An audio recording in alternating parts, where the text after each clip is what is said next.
Magandang araw ng Miyerkules po mga bayang karerista. Magbibigay na po tayo ng tip at impormasyon para sa araw na to, April 2, 2025. Tara!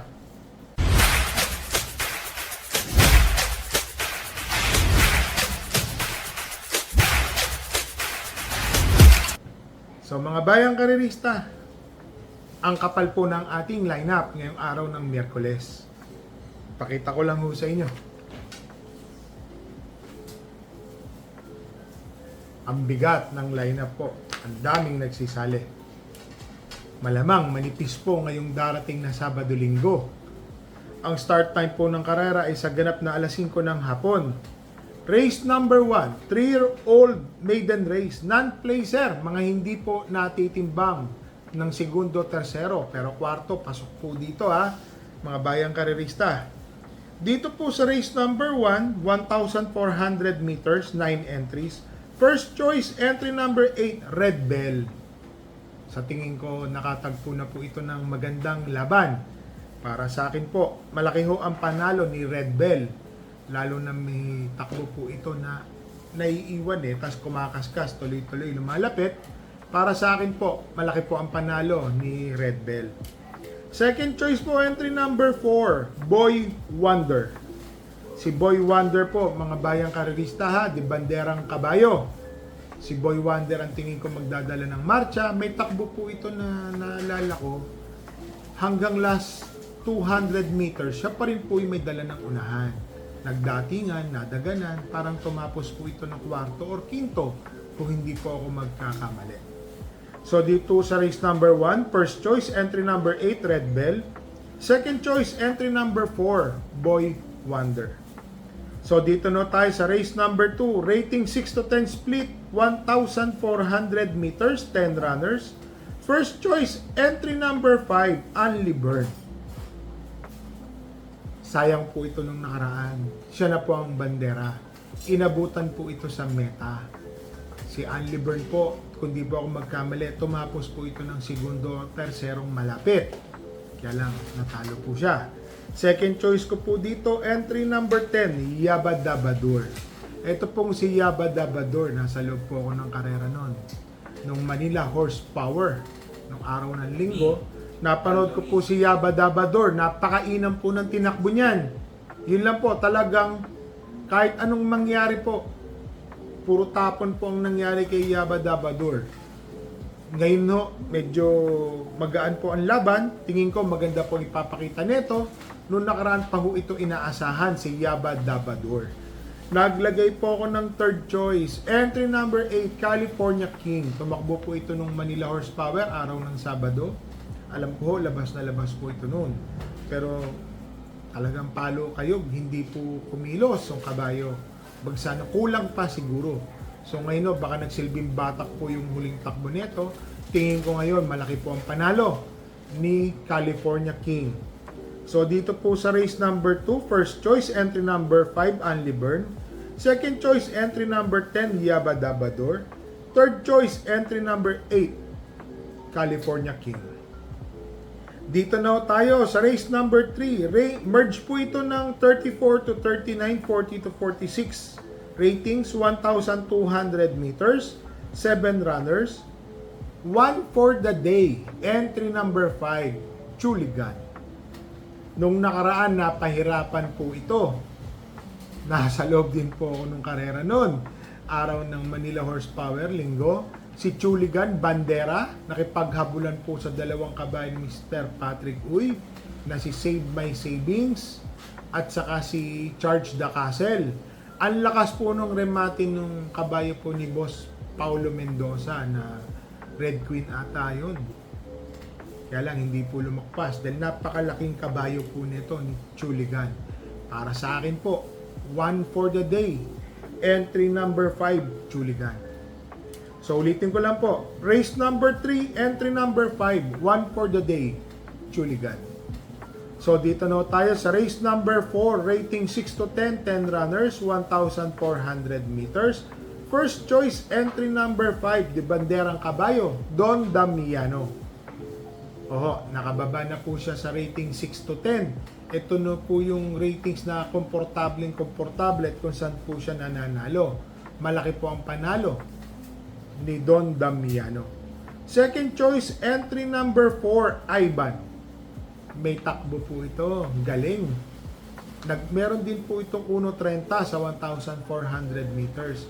Para sa akin po, may panalo po ito si Ivan. Sama po natin yan.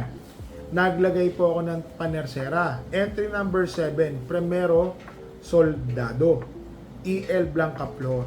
Bakit to? Maganda na po ang tinatakbo ni Primero Soldado. Always nandoon na po yan, mga bayang karista.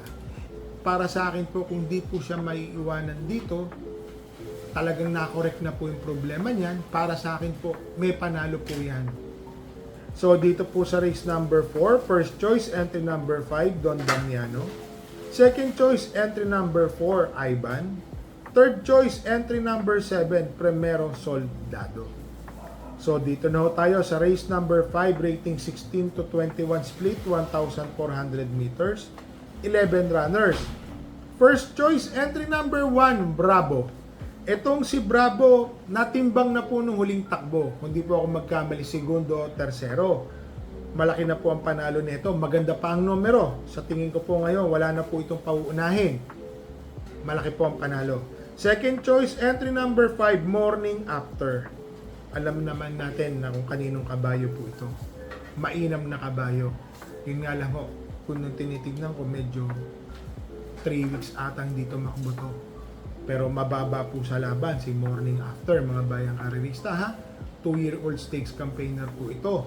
Para sa akin po, malaki po ang panalo. Naglagay po ako ng third choice. Entry number 7, Sundance. Bakit to? Napanood ko po yung takbo ni Sundance. Medya milya, gumalaw po ito. Lumapit ng malapit na malapit. Yun lang ho, talagang magaling po yung tumalo sa kanila. Para sa akin po, kung ganun pa rin ipapakita ni Sundance, magbabatak lang ito, mabigla po sila ni Sundance. Para sa akin po, may chance pong malaki na manalo. So dito sa race number 5, first choice, entry number 1, Bravo. Second choice, entry number 5, Morning After. Third choice, entry number 7, Sundance. So dito na tayo sa race number 6, rating 11 to 15, 1,400 meters. 12 runners. First choice, entry number 8, Luke Skywalker. Po, mababa na po ito sa laban. Para sa akin po, kung titignan nyo, parang horse to beat po siya rito. Kaya lang meron po akong nakitang magbibigay ng pressure sa kanya. Kagaya po ni Don Pedro na isang matuli na nasa labas. Baka mapahirapan, tas meron pa hong Bukawi River Town na nasa Balya. Baka sakali po. Yun po, alam niyo na. So, first choice ko po siya. Second choice, entry number 5, Don Lucas. Ang ganda po ng tinakbo ni Don Lucas. Nakasilip po ng laban. So, tinalo po niya si Hills Magic at si Malibu Bell.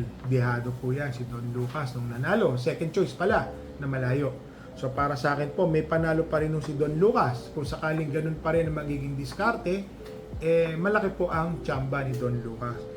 Nilagay ko pong third choice, yung entry number 3 na si Bukawi River Town. Para sa akin po, maganda ho kasi yung kanyang numero. Baka wala na hong paunahin si Bukawi River Town, tumapos ng karera. Sama po natin yan. So dito sa race number 6, first choice, entry number 8, Luke Skywalker. Second choice, entry number 5, Don Lucas. Third choice, entry number 3, Bukawi River Town. So dito na tayo sa race number 7. Rating 11 to 15, 1,400 meters ang distansya. 12 runners. First choice, entry number 9, Boss Lady. Mga bayang karerista, si Boss Lady tumapos po na segundong malapit ng huling takbo. Nandoon pa rin ho tayo sa karera nung araw ng Manila Horsepower. Para sa akin po, malaki po ang panalo ni Boss Lady. Naglagay po ako ng second choice. Entry number 1, Made for Trophy. M&M Gonzales. Ito pong Made for Trophy na to, meron po ito dating 1.27 sa same distance. Kung magagawa lang po niya yan, malaki po ang panalo ni Made for Trophy. So dito po sa race number 7, first choice, entry number 9, Boss Lady. Second choice, entry number 1, made for trophy. So mga bayang karerista, meron po tayong tatakbong kabayo. Race number 7, entry number 10, Let It Shine. Napakalakas po ng laban. Para sa akin po, tsamban, tsamba. Naitip, hindi ko na lang po gagawin siyang itip, pero isasama ko lang po siya sa parating. Baka mamaya po magkaroon po ng milagro dito at manalo. Ganun po talaga. So ulitin ko lang po ha, mga bayang karerista ha. Ay pakita ko lang po ang ating kopya. Ayan o. Ang hirap po ng karera, mga bayang karerista ha. Para lang po malaman nyo.